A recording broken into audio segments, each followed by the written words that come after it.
नमस्कार. कथासागरमध्ये आज आपण एक कथा ऐकणार आहोत एका वीर नारीची. अर्थातच तिचं नाव तुम्हाला माहिती असण्याची शक्यता फारच कमी आहे, कमलाबाई मामोदकर. आता ही कथा मला सांगावी का वाटली तर आजकाल अनेक वेळेला दीनदयाळ संस्था, काही वेळेला ऑर्गनायझेशन्स किंवा काही संघटना सत्कार समारंभ करतात, ज्यात वीर नारी, वीर माता पिता त्यांना बोलवलं जातं. एक त्यांच्या नावाची ट्रॉफी दिली जाते आणि शाल श्रीफळ संपलं बस. जो कोणी वीर म्हणजे मुलगा असेल किंवा पती असेल, पत्नी जो कोण असेल तो, त्याची थोडक्यात माहिती सांगितली जाते. मात्र आमचं आयुष्य नेमकं असतं कसं, मला असं वाटतंय कोणाला उत्सुकता असेल माहिती नाही मला. काही वेळेला असा फोन येतो सुद्धा की असे काही नंबर आहेत का की ज्यांना मदतीची गरज आहे, आम्हाला तुम्ही त्यांचे नंबर द्या, आम्ही त्यांच्याशी बोलू इच्छितो, संपर्क ठेवू इच्छितो. नाही, मला एक तर नंबर देता येणार नाही आणि हमदर्दी तर आम्हाला नकोच असते. दुसरी गोष्ट अशी आहे की अशी कथा कशा असू शकतं, तर याच्यासाठी हे पुस्तक तुम्हाला मिळालं तर जरूर जरूर वाचा. राष्ट्रीय महिला आयोगातर्फे मला हा प्रोजेक्ट अवॉर्ड केला गेला होता, वीर नारी, वीर माता पिता, प्रॉब्लेम्स आणि सोल्युशन्स. तो मी नरेंद्र मोदींच्याकडे सुपूर्त केला आणि इकडे देवेंद्र फडणवीस यांच्याकडेही सुपूर्त केला. आणि मग नुसता डेटा किंवा नुसती माहिती असं न देता विविध प्रकारच्या गोष्टी, म्हणजे ज्या खऱ्या खऱ्या कथा आहेत, गोष्टी नाही म्हणता येणार, त्यांची कहाणी, जीवन कहाणी जी आहे ती मी घेण्याचा प्रयत्न केला. आता सगळ्याच काही मला ह्याच्यात घेणं शक्य नव्हतं, पण ज्या काही घेतल्या त्याच्यापैकी हा एक कमलाबाई मामोदकर. त्यांची जी कथा आहे ती तुम्हाला मी आज वाचून दाखवणार आहे. पहिल्यांदा कमलाबाई मामोदकर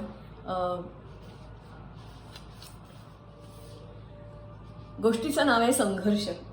लेफ्टनंट कर्नल मनोज कुमार सिन्हा आपल्या वीरनारी कवितेत म्हणतात, आपल्या आयुष्यात थोडाफार संघर्ष प्रत्येकालाच करावा लागतो, पण तुझं आयुष्य म्हणजेच आहे संघर्ष.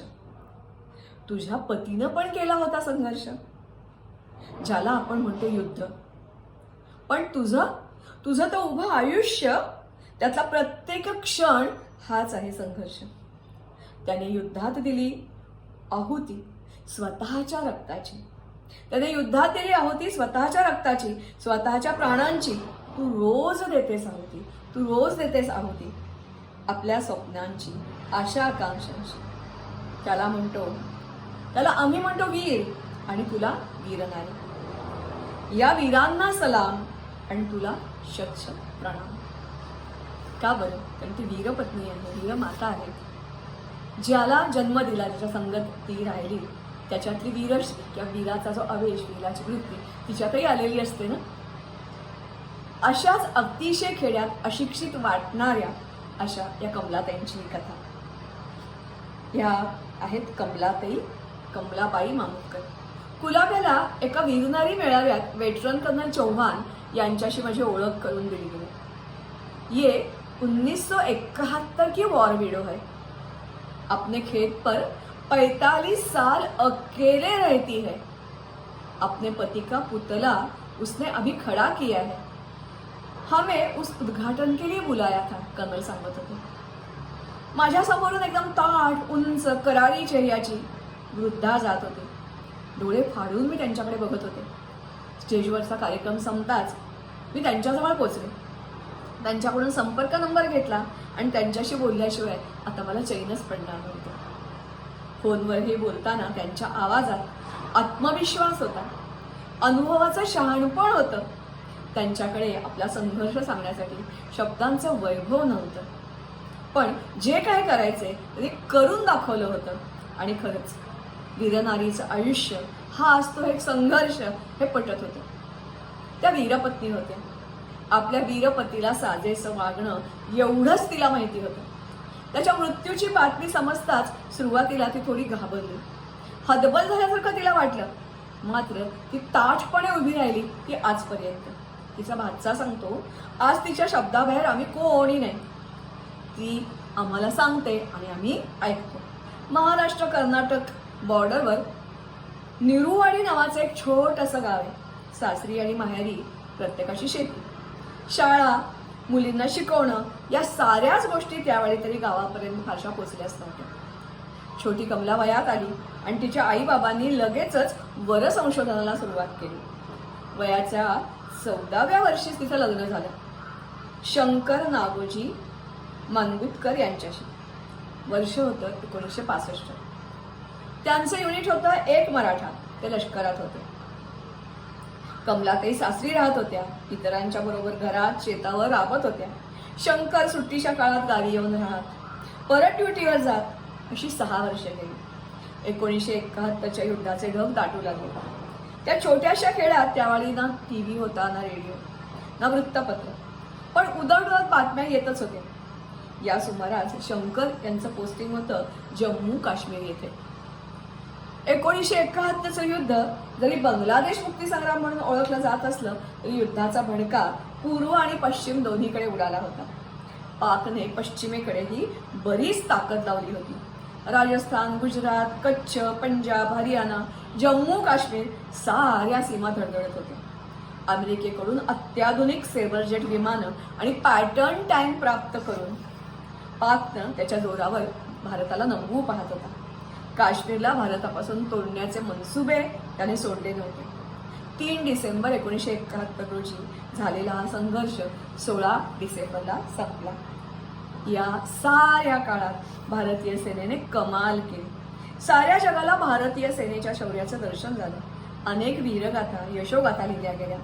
पूर्व पाकिस्तानचा बांगलादेश नावाचा एक स्वतंत्र देश निर्माण झाला. पश्चिमेकडेही आपण पाकच्या सीमेत मुसंडी मारली. 1-2 अपवाद वगळले तर सर्व आघाड्यावर सरशी झाली. 91,000 सैनिक जनरल नियाझी सकट शरण आले. मात्र या युद्धाने अनेकांना जखमी केलं.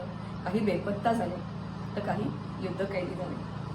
त्यांच्यापैकी कित्येक जणांचा आजतागायत पत्ता देखील लागला नाही आणि अनेक जण वीरगतीही प्राप्त झाले. एक मराठाचे शंकर नागोजी मानगुटकर यांच्यापैकीच एक.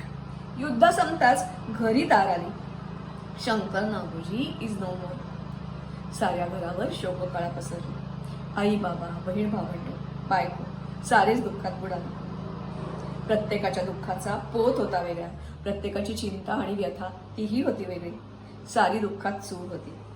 त्यांचा अंत्यविधी जम्मू काश्मीरच्या भूमीवरच आर्मीच्या इतमामात केला गेला. त्यांचं सामान, युनिफॉर्म, रक्षक घरी आले. शेवटचं दर्शनही कोणाला घ्यायला मिळालं नव्हतं. कमलाबाई तर पार बावरूनच गेले. लग्नाला 6 वर्ष होऊ नये त्यांची पूस उगवली नव्हती. सासरची मंडळी यावरून मधून मधून घालून पाडून बोलत, टोमणे मारीत, दुसऱ्या लग्नाची गोष्टही करत. आणि आता तर त्यांचा माणूसच संसार अर्धवट टाकून निघून गेला होता. विचारानं या सैरभीर झाल्या. त्याने अंथरूण धरलं. एक तर छोटं गाव, त्यातही विधवा. गावठी उपाय सुरू होते, मात्र उतारही पडत नव्हता. अशी 7 वर्ष गेली. मग मात्र त्यांच्या आईबाबांना राहवलं नाही. ते लेकीला आपल्या घरी घेऊन आले आणि औषधोपचार सुरू झाला.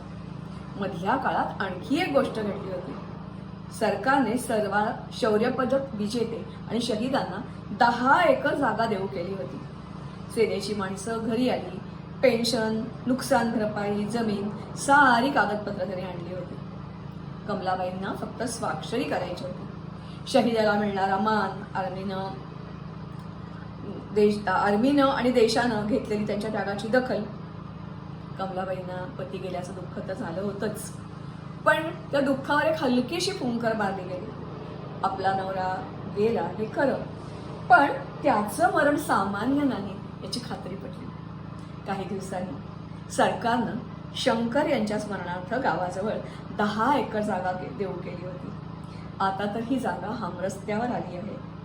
आता त्यांना आर्थिक विवंचना नव्हती, पण केवळ 20व्या वर्षी आसपास सासर माहेरची सारी माणसं असूनही त्या एकट्या होत्या.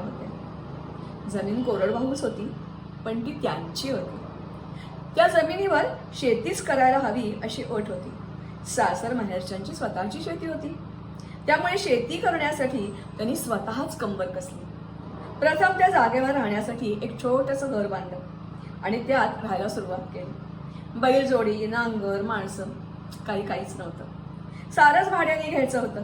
जमिनीला पाणी पुरवठ्याची हमी नव्हती, पण किंमत करून त्यांनी शेती करायला सुरुवात केली. 20 वर्षांची तरुणी ताठी मुलगी शेतावर एकटी राहते.